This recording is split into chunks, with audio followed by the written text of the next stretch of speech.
This episode is brought to you by Tic Tac.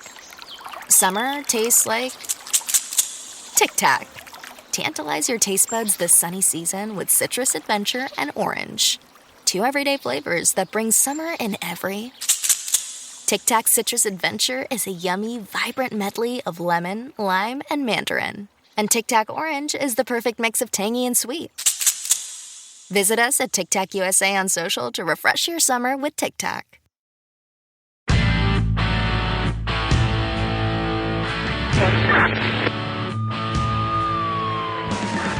The kind of old-fashioned cop who preferred working the streets and making arrests to taking tests toward promotion.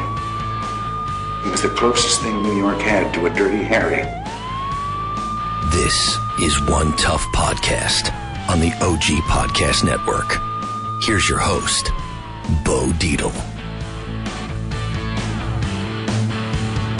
Welcome to One Tough Podcast. I'm joined here always with my man Carlo. Hello.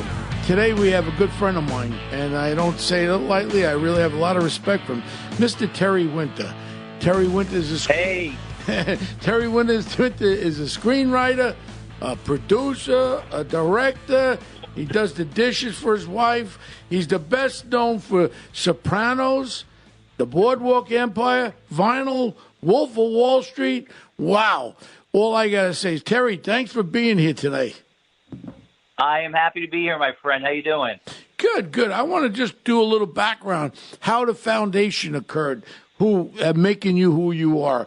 You grew up, where'd you grow up?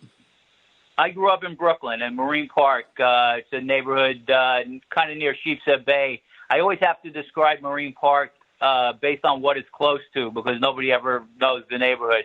It's sort of near Sheepshead Bay. I went to school near Coney Island. I went to high school, William E. Grady High School, where I studied to be an auto mechanic. Mm-hmm. That didn't work out. Well, that's good you didn't become a mechanic. Otherwise, you'd be putting some fenders on my car.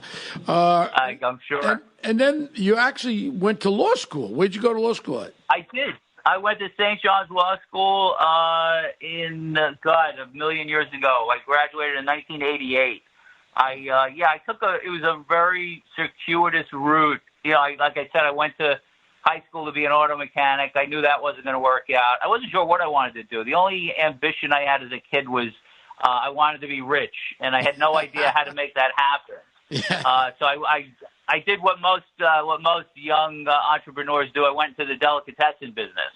So that was the first thing I did when I was 19, and that didn't work out, and that's what led me to college. So I ended up going to NYU. And despite the fact that NYU is one of the predominant and preeminent places where they teach film and TV, that wasn't even on my radar at that point. Again, my big ambition was, I want to be successful, and the only two things I knew that could get you there, were doctor and lawyer. So I went to law school, and I hated every minute of it, and I'm sure they hated me too. Yeah, you could have jumped over to the Tisch School over there in NYU, and you could have cut through half the crap. Now, did you practice being a lawyer at all? I did. I worked for about 2 years for a big firm in Manhattan, and from day one, I hated it. I mean, it was a huge mistake for me. Mainly because I wasn't, I did it for the wrong reasons. I didn't do it because I was interested in it or was passionate about it or I wanted to help people. Again, it was very mercenary. I did it because I thought, I'll have an important job. My philosophy too was, all right, well, everybody hates their job, so I'll hate my job, but at least I'll make a lot of money. My dark secret was I wanted to be a writer, but you grew up in a neighborhood, guys like us. You don't tell your friends, I want to be an actor or a writer in Hollywood. You get thrown in the river, So I kept that quiet. Yeah, it wasn't too cool to go up to the corner and say, guess what I'm going to do? I'm going to write in Hollywood. They throw you off the corner. It's just funny. A lot of friends of mine, very successful guys, all started out with friggin' law degrees. One that comes to mind is my ex-partner there, Steve Witkoff. He was a lawyer where he was a lawyer actually for Donald Trump, President Trump, prior to him becoming president. And then he went into he saw Donald with the development, and he said, whoa, this stuff looks pretty good. I could become rich, too. Now he's a billionaire, and he's not a lawyer anymore, but it's a great foundation.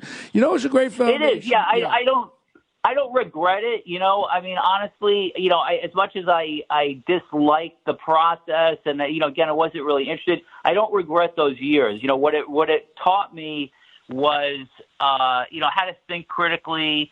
Certainly, I mean, I think I had a pretty good work ethic anyway, but I mean, the idea of going, I went to night school, I'd work all day. I worked for Merrill Lynch during the day. I went to school at night, studied for the bar exam, passed the bar. I mean, that kind of training translates into anything else. And it's funny, I think a lot of people get into law not really knowing what it means. They grow up watching, Perry Mason or LA Law, and they think they're going to be in court and doing murder trials. And the reality is it's a lot of paperwork. It's a lot of dealing with insurance companies and stuff. And I think people kind of get shocked. They do it, and then they go, oh, my God, this isn't what I signed up for. But it's also you graduate from college and you have no idea what you want to do. Going to law school sounds like a really legitimate way to spend a couple of years, and people stop asking questions. They go, oh, that's great, you're in law school. Meanwhile, the people there really don't know why they're there, and they don't know whether or not they want to continue doing it. It's not until they get out, and I have a lot of friends who practice law who ended up going on to do different things. But anyway. I caught something you said. And in doing the podcast, I don't know, we have 80-something of these in the can, and a lot of successful people we've had on the show. You said something that just resonated in my little mind. You mentioned about going to law school at night, working a job, Merrill Lynch. One thing I notice is the direction of how hard you work. I always tell that to my kids, hard work equals success. Complacency is the death of success. And you said it when you were talking in what you said. You were going night school, you were doing this, working this job, Delhi's this. But whatever you had to do, you worked hard, and that was part of, I believe, the success that you have now because it was the foundation. It's most of the success I have. No, one of my favorite sayings is there's no elevator to success. You have to take the stairs. And that is absolutely true. You got to work hard. It's one thing, to be born a silver spoon kid and, have things handed to you. That's not really success. Honestly, we've seen too many ways how that's bad for people. The idea, for me, it's like, okay, if you want to get from A to B, I grew up, I was the last of 5 kids. My dad died when I was 7. My mom was a secretary, kept that family together. And I said, all right, I want to be successful. It's like, all right, you're starting from scratch. How do I do it? And, the interesting thing is, okay, we live in a country, thank God, where you go, oh, wait a minute, all I have to do is work my ass off and I can have anything I want? Great. Where do I sign up? It's funny, a lot of people, a lot of people who grow up here, we're very spoiled. We get very complacent. And you look at immigrants, and it's really interesting. And they go, how did this guy come here and in one generation owns a business, owns his own home? Because they come here, and people come and realize, God, this is truly the land of opportunity. So you get some guy who comes from some country where he had no opportunity, and you say to him, yeah, all you got to do is work 18 hours a day, and guess what? You can have your own home. And they go, that's all I have to do? That's it? And they, great, sure. Well, yeah, I'll own a store. I'll stay open 24 hours. When I was a kid in my neighborhood, there was a Chinese laundry, and there were Chinese immigrants, and the family lived in the back of the store, and the dad used to sleep at night on the counter. So you could walk by, and the guy was asleep. That was his bed, was the counter of the dry cleaner. And he worked there, and that went on for years until they bought a house.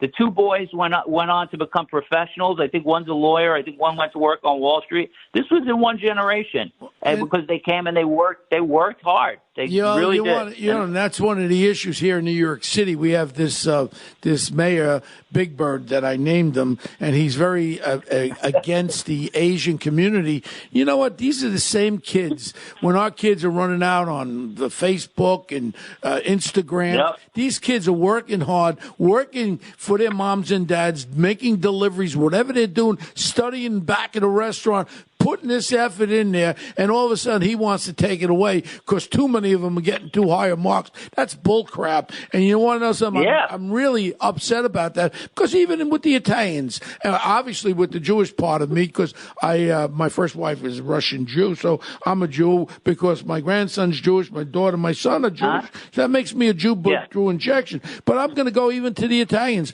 When I worked as a laborer, concrete laborer, before I became an iron worker, these Italian immigrants, and I'm a first generation.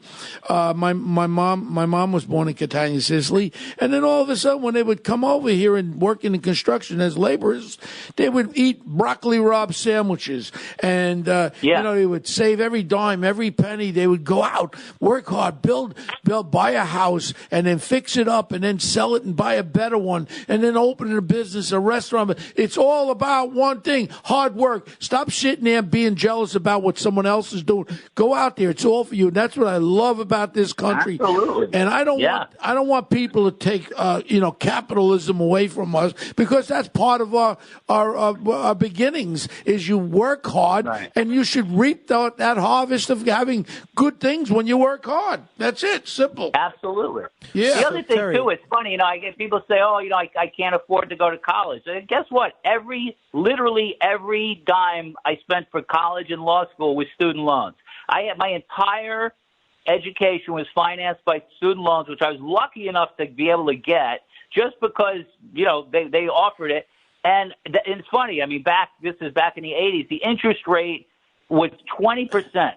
I ended up knocking it down to 10%, which was considered fantastic. It wasn't until my mid-40s that I paid these things back. It was like having a mortgage. But you know what? I say it to say, thank God I grew up in a place that even allowed me to borrow the money to go to college. Right. So, rather than complain, it's not fair. Yeah, guess what? It's not fair. It's really, really hard. So go out, shut up, go do it, work hard, pay it off.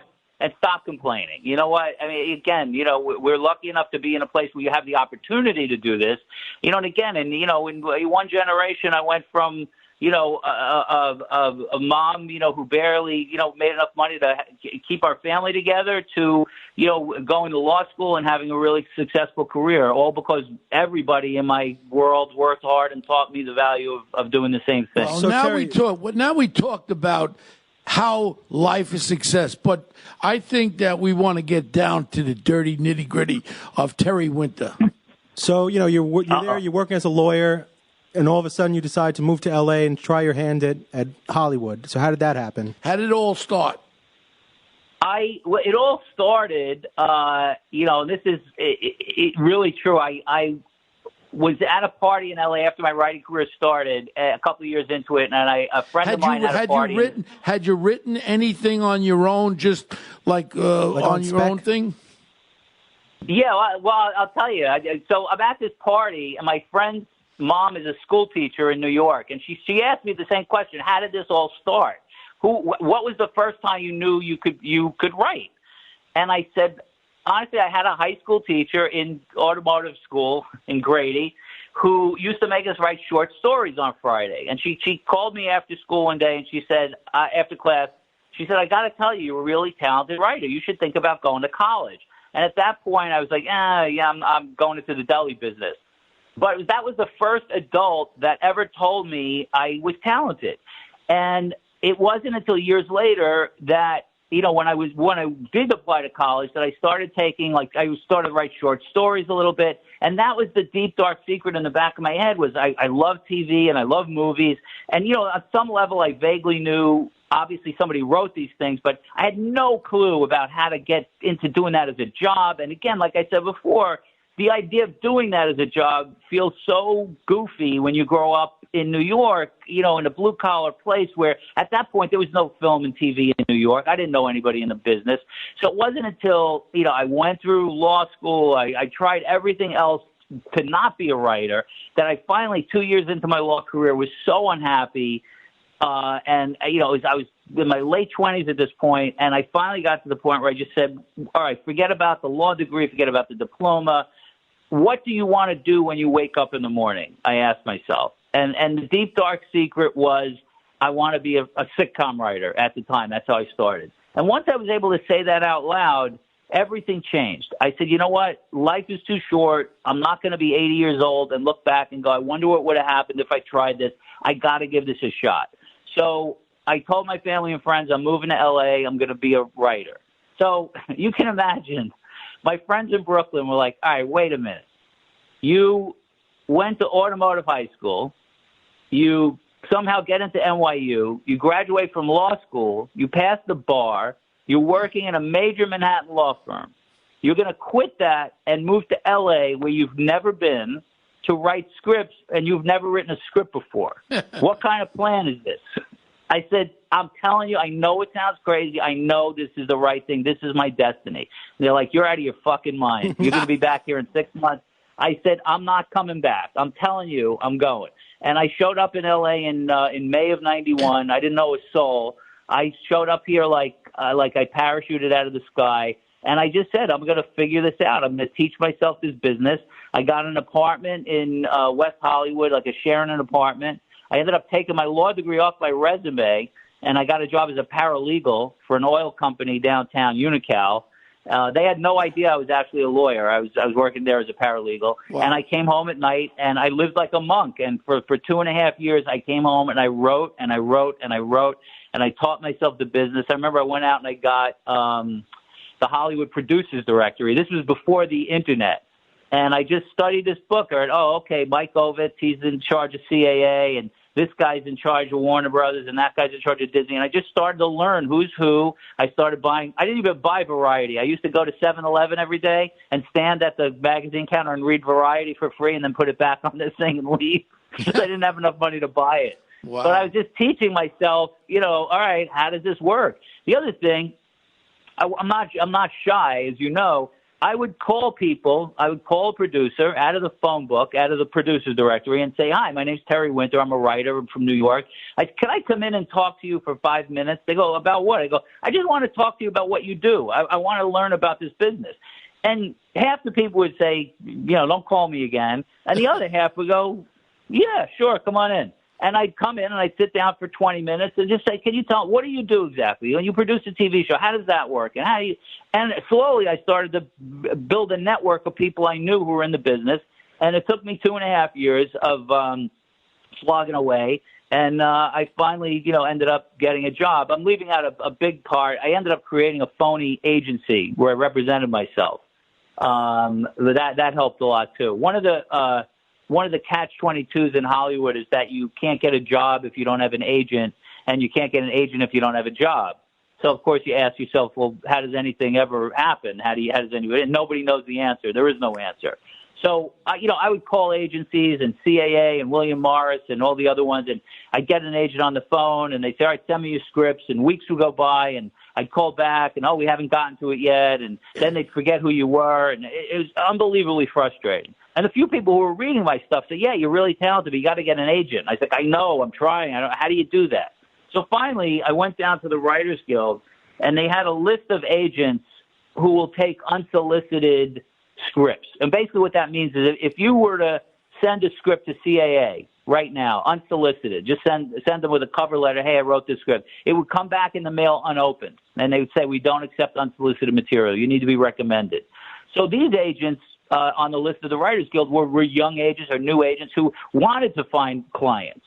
So complete coincidence, there was a guy on this list who sat 4 seats away from me during law school. Uh-huh. His name was Doug, and he lived in Long Island. And I hadn't spoken to this guy in years. I called him up. I said, what are you doing? You're an agent now? And he said, no, I'm a real estate lawyer in Long Island, but I had a client who wrote a book on real estate, and I used my fee to get bonded as an agent, but I don't know anything about being an agent. I said, great, congratulations, you're my agent. You're perfect.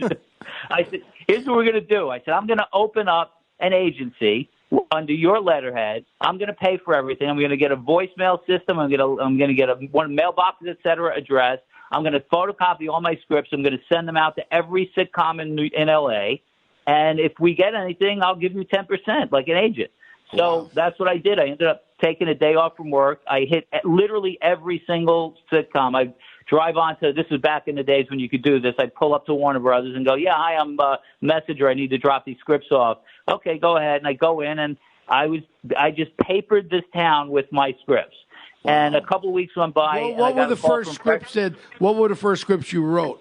What type of script? I wrote what you need to do is write something that's known as a spec script. You're writing a sample script of different episodes. But in the TV business, particularly, if you're going to write on a show, you need to show the producers that you understand like the difference between what Kramer sounds like and what Norm from Cheers sounds like. So you write sample scripts of those existing shows, so they go, oh yeah, this guy gets the voice.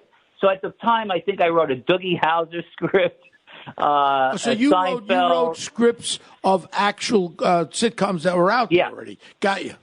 That's basically what you need to do. At the time, you write scripts of shows that are on the air at the moment.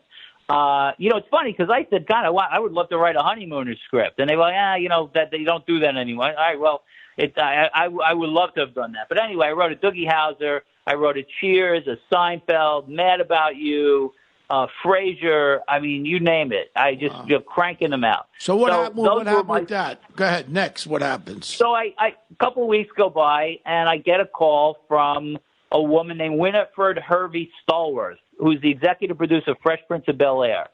And she calls my agent, the fake agent, the voicemail, and says, yeah, hi, I read Terry Winter's scripts. I think they're really good. I'd like to talk to you. So I'm in L.A. It's a Friday afternoon at like 4:30. I called Doug, the agent in New York. He's gone for the weekend. So I said, oh, shit, I got to wait till Monday now. But then it occurred to me, he doesn't know anything about being an agent. Why do I have to wait for him? I'll just call and say I'm him. And so I called him back. Your voice. And I said, hi, it's Doug, Terry's agent. Yeah, hey, he's really talented.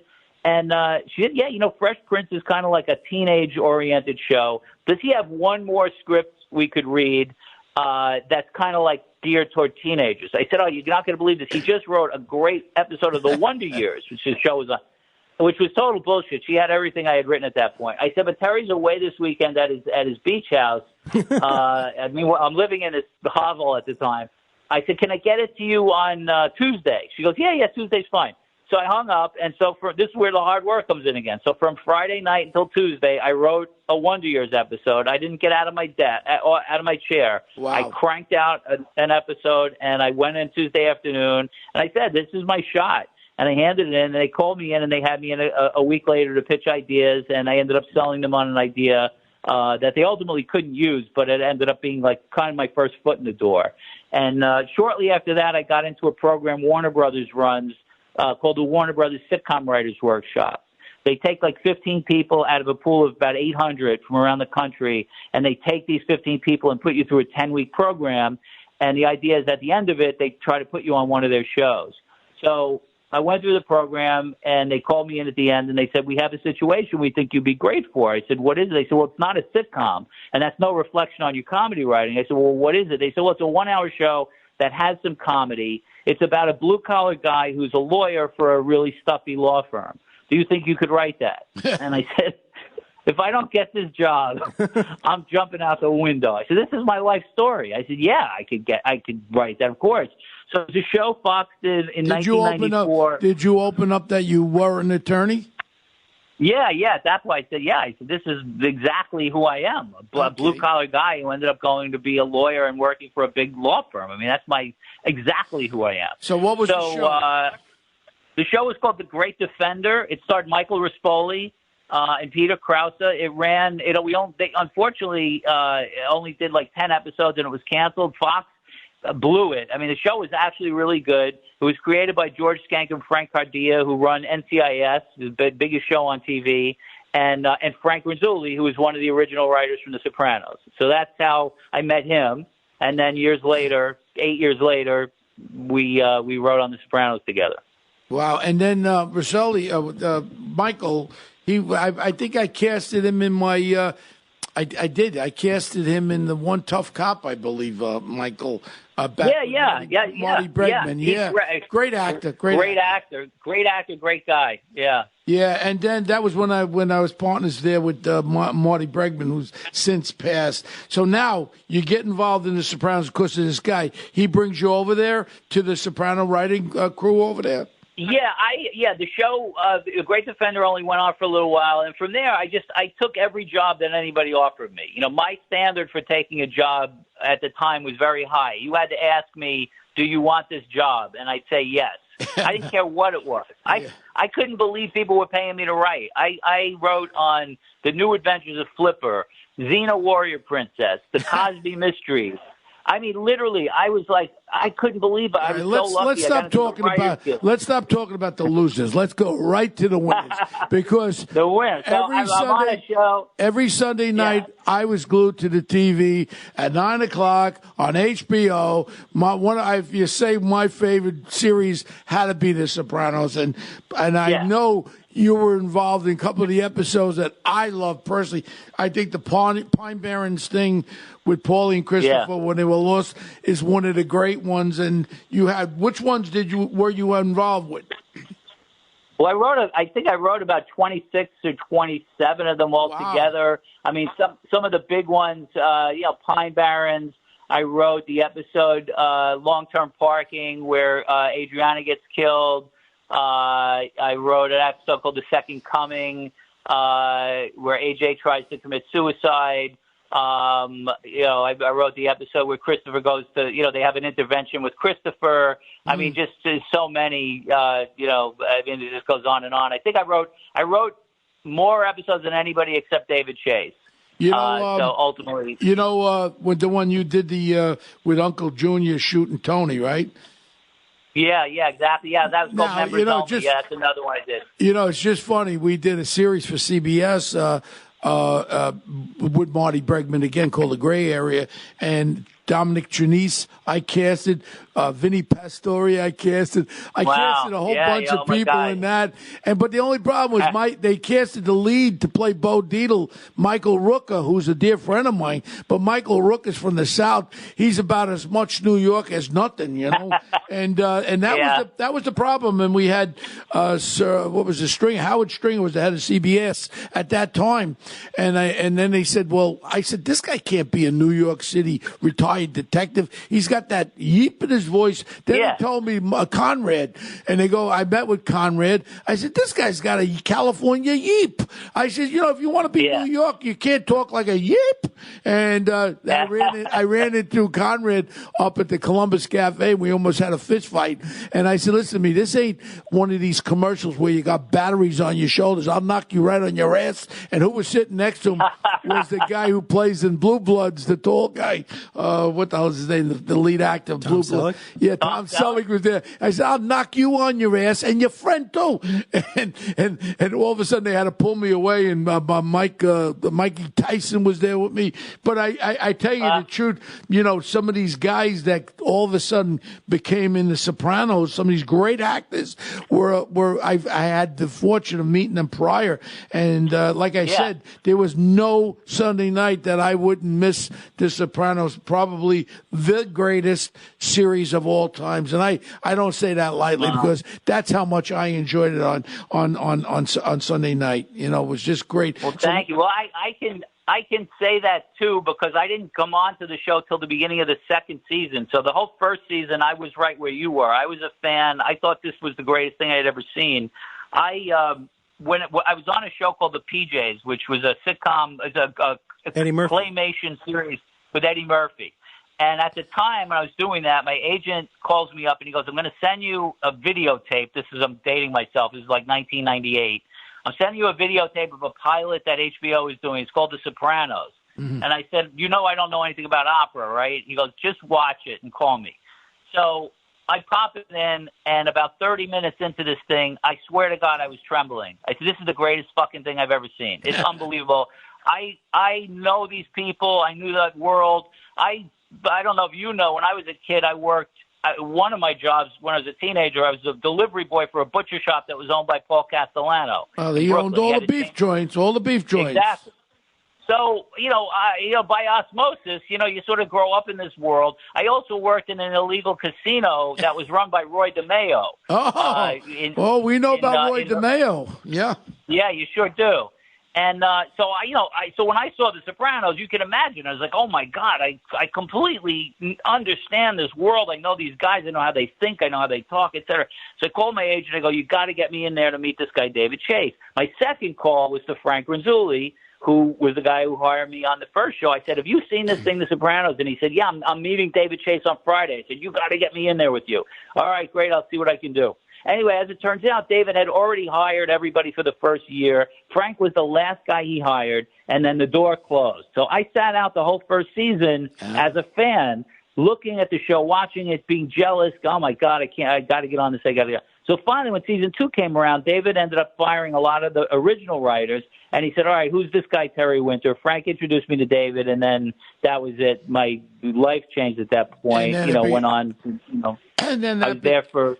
And that became probably, like I just said, the greatest series on television all the time. The melancholy thing, when I think about it, was leading up to my friend going to Italy there, Mr. Tony Soprano there. I had met with him, and there was a lot of talk about him getting involved, playing me as the private investigator thing, and never to happen because of his untimely death, which was a real loss to everybody. I mean, he was one of the great guys in the world. He really was. I mean, it's funny. I think people throw that around like, oh, he was such a great guy. He was incredibly generous in every possible way, such a gentleman. So he was absolutely the guy that you wanted to be number one on the call sheet, in your show. He set a tone for everybody else on that show of how to conduct yourself. He's such a good guy, so funny. I heard Terry. I heard he actually held out with his contract for the other actors at some point. Yeah. Where he wanted to make sure that they got the significant raises. This is the character of guy he was. Yeah, absolutely true. Yeah, he was great, and I saw him. Sadly, the last time I saw him was a few months before he passed. And it's funny. I was working on a script. It was a Sunday afternoon. It was Easter Sunday. I was in New York. I was working on a script, and he emailed me. He said, "I'm having an open house. I'm in New York. Why don't you come by? Just inviting a bunch of people over. Just stop by for a drink or whatever." And originally I was, I'm busy. And something told me, you know what? Just take an hour and jump in a cab and go see. And I did, and I thank God I did, because that was the last time I saw him. And he he just had the new baby, and he was so happy. And the two of us, got to chat for about 15 or 20 minutes, and it was great. And then it was such a shock when he passed. A true loss to everyone. And then let's fast forward, because you had one of the shows there. All of a sudden, you became the showrunner and creator. I was very fortunate to play I think a Chicago cop in it. Chicago cop, yeah. There was one little episode there that was great, and we were in the warehouse. And right. I was there with there wasn't Capone, I forget, but in any case, I was in one series. I never was able to go into The Sopranos. David had a part for me, and something came up where I couldn't do it, and I kicked myself in the butt, because it was my favorite series of all time. That would have been the one I wanted to do. So now you do Boardwalk Empire, right. Which again, Boardwalk Empire again was one of the most fabulous series of all times, where we took history and you bent it a little bit, but it was so fabulous. And you then headed that up, right, Terry? Yeah. That was my show. I had finished up on The Sopranos. I was still working for HBO. Well, hold on. You met this guy that wanted to be a director too. This halfway director named Martin Scorsese now, right? Yeah. I heard of that guy. Well, it's so funny. This is the God's honest truth. When people say this stuff like, "Oh, he inspired me," the thing that made me get interested in movies and movies was Taxi Driver. In 1976, when that came out, or 77, I'm not sure, I forget which one. I was a teenager. I saw that movie. The summer it came out, I probably saw that movie 15 times. It was the first movie I ever saw that made me think about movies in more than just it's something to do on a Friday night. I walked out of that. It's like, wow, why is that so different? And it, the whole tone of it and the way it was edited and the acting and the story and everything. And it really got me interested in who's this guy, Martin Scorsese, and who wrote it and what are other movies that he's directed. And that was the thing that set me on the path toward wanting to do this for a living. So when you cut to the end of The Sopranos, I finish up there. I go into HBO and they say, all right, what are we going to do next? Let's come up with a show. So they said, well, we have this book, Boardwalk Empire. It's the history of Atlantic City. And my initial reaction was like, oh, gee, really? The history of Atlantic City? And they said, all right, why don't you just read it and see if you think there's a series in there somewhere? And they said, oh, by the way, Martin Scorsese is attached to that. That's all they had to say. I stopped in my tracks. I turned around. I said, if that's the truth, then yes, there is a series in here, and I'm going to find it. I went home.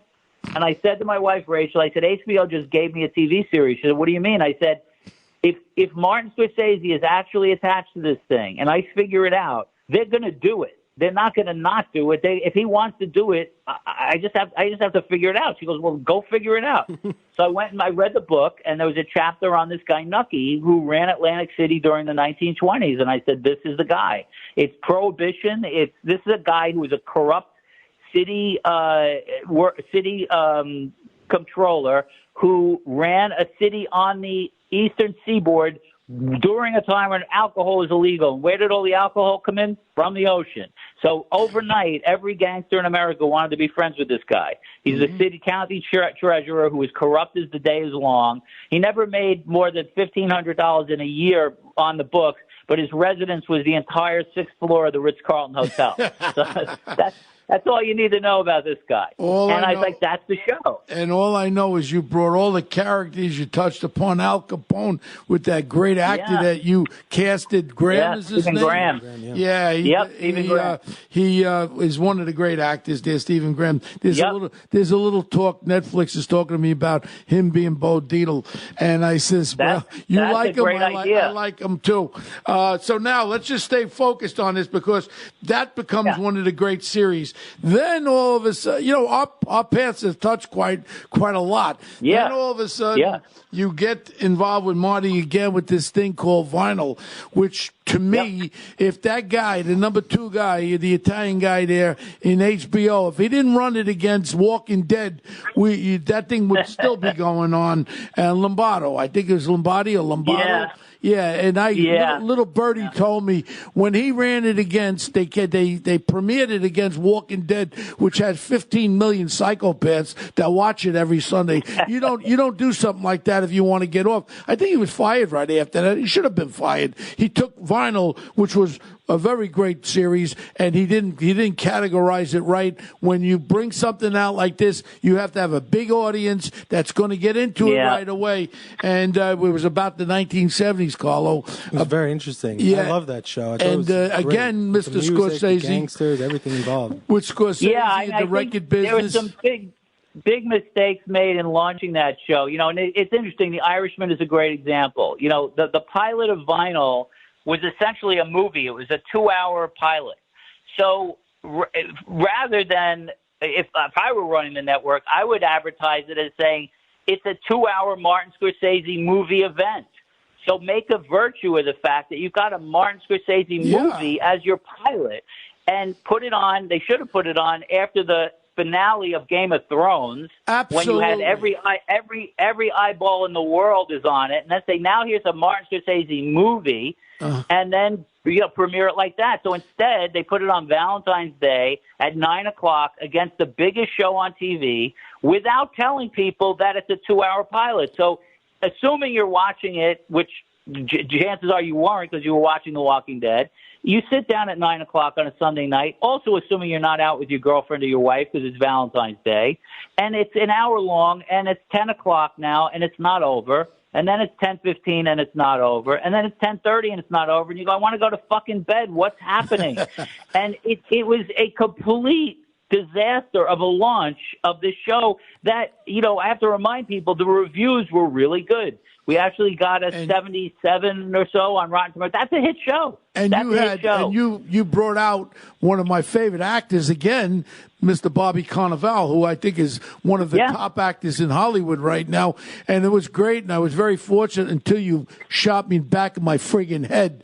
And do you remember when we were reading the script, Carlo, and we're doing a script reading, and Terry's down the end, we're around the table, and now I'm reading the script, and all of a sudden I go, no effing way are you going to shoot me back in my head. I called Scorsese up. I said, Marty, how do I get whacked like this? I said, that's bullshit.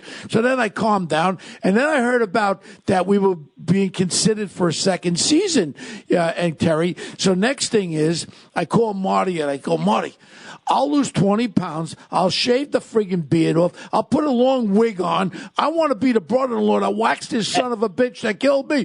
And we know, hey, Terry, we could have wrote that in. Come on, Terry. No, absolutely. Well, here's the thing. And it's funny. David Chase told me this because we did that with Dan Grimaldi on The Sopranos, who played Patsy Parisi. David loved Dan Grimaldi's performance so much. In an earlier episode, he played a character named Philly Parisi, who was killed.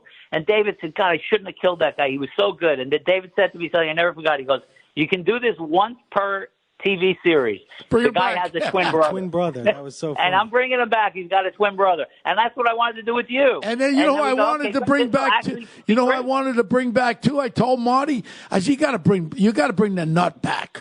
I mean, Dice? Yeah, Andrew was fabulous. Fabulous. The three of you guys together in that scene was maybe one of my favorite things that I ever wrote. Oh, the three, you, Bobby, and Dice together in that scene where you guys kill him is the dark comedy at its finest, and I'm obviously very self-serving. I'm getting chills in my hair. I'm getting chills in my hair because I remember, and I'll never forget, Carlo. They had these heads of Andrew Dice Clay. They were prosthetics, and they had 4 of them. They were like $10,000 each. They put separate hairs in them. That's when I had to bash his head open, right? And I mean, it was so great to be there. The only thing I did feel bad when you whacked me, and I did tell you I thought I was very hurt. Now let's jump to one of my favorites again. Well, I just want to jump in and say, because somebody asked me, like, what's the hardest part of your job? And I've said it, and it's the God's honest truth. It's telling an actor his character's going to die. That sucks. That's the worst thing. I felt like you were really whacking me. I felt like you were really killing me, Terry. It's so hard to work in this business, and especially then to get a job that you really love and working with people you really like to work with, and then to find out you're getting fired basically because you're getting killed. It's the worst thing I have to do is call somebody. I know how hard it is, and I know how hard people work and how much they love their job. So you whacked me. And then I was able to be in one of the great movies. You wrote it. You were nominated for the Oscar for the screenplay. And The Wolf of Wall Street, another one of these movies. Yeah. And then when all of a sudden you guys were casting for it, and they said, well, Marty calls me up and goes, there's a guy in this book that's over and over in this book, and his name's Bo Dietl. Who are we going to get to cast on that for Bo Dietl? I said, Marty, that's my friggin' part, and you're not taking it away. And I was very fortunate to be part of that. And, great. we're going to run down soon, but listen to this. Right now, what are you working on right now? I am juggling a bunch of different projects. I just wrote a pilot for FX, actually a cop show that I'm really excited about. Did you see that actor? Did you see that actor in The Irishman? That actor that controls De Niro? The Chicago guy? The guy Glimko or something that controls De Niro and Pacino. Yeah. I know he's available for your new series. I like the training of being a Chicago cop in Boardwalk Empire. Probably helped you play that. Of course, role, and then I love rum and I love watermelon and. But so you're developing that now. What happened? What happened to your movie there? Which one? The one about DeMeo. DeMeo, yeah, that's Film Nation is the company that's doing that. We have a great director named Greg Mottola who's doing that. We're trying to cast the movie literally as we speak. So I know another guy. Another guy, a guy from Brooklyn that's very available for that one too. Hint. But all right, good to know. we're on the footstep of with the series thing on that based on that. Oh, that's great. Yeah, and I think Netflix is very, very interesting. Here's the bottom line. Also, I haven't talked to you. Bring you up to date. I got a contact by two head guys at Netflix when we were at one of the premiere parties for Irishman, and they mentioned about this guy Graham, and then they mentioned about doing a trilogy. I grew up with Gotti and Scopo and all that, and then it would be a kid growing up, and then he becomes the famous cop, detective crap, and then the private investigator. It'd be like a trilogy, and then all of a sudden the guys from Netflix says, and who we want to play the private investigator. I said, who? You. So, we're in the midst of that a little bit, so I'll keep in touch with you and let you know there's some great stories. Nothing better than real true stories. I just talked to Anthony Pellicano yesterday. Anthony. He's out of jail. Sure. And he is just loaded with some of the greatest stories of all times. I can't imagine. Anthony's a good friend of mine. And matter of fact, we were together in L.A. during the world premiere of The Irishman. But what I want to do is I got to keep my avenues open with you, Terry, because I love you. I think you're one of the most talented people I've ever met. Right back at you. And I just got off the phone with our favorite guy, too, Nick Pileggi, who I'm going to have dinner with Monday night, another fabulous guy. But I just wanted to tell you, I thank you so much for coming on the show. When you make your way to New York, let's grab dinner together. Let's keep the avenues open. And I'd love to do another project with you again. And I just want the people, we got a pretty good listening audience. How do people get in touch with you, Terry? CAA is the agency I work with. They're my agents. So just call over to Creative Artists Agency, and that's where you can get me. Are you on social media at all? Anyone can get scoop on your product? Okay. I'm no social media. I'm totally under the radar. Well, Carlo is my social media. If he doesn't look at the Instagrams and Twitters, guys tell me, I'm your friend. I'm your friend. I said, good, you're my friend. I don't know what the hell they're talking about. Carlo mans that shit. I tell Carlo, I don't want to know any old girlfriends. I don't want to know anything but business. If it's business related, Carlo, let me know. And if you like one of the chicks that are calling me up, she still looks good, you could date her. I'm not interested. But Terry, I want to thank you so much. Are you going to make it to New York before Christmas? No, we're going to stay out in L.A. We're going to go skiing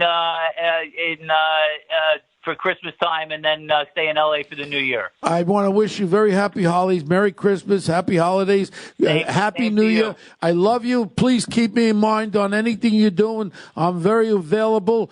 One Tough Cop is waiting for you, brother. All right, pal. Thank you so much. Maybe I'll get on. Great hearing your voice. Maybe I'll get Netflix to say I know a showrunner for One Tough Cop trilogy, and his name's Terry Winter. I'd love to do something with you again, Terry. All right, brother. Love you. Thank you, Terry. Thank you, Terry Winter. Thanks, Carlo. Thank you. All right. Thank you very much. Terry Winter, one of the greatest TV people that's ever been around, some great TV projects. And you heard it right from him. Hard work equals success. You can follow us on social media, One Tough Podcast on Twitter. Bo is at Bo Dietl on Twitter. Email us all questions, comments, concerns, onetoughpodcast@gmail.com. And we'll see you next week. Thank you.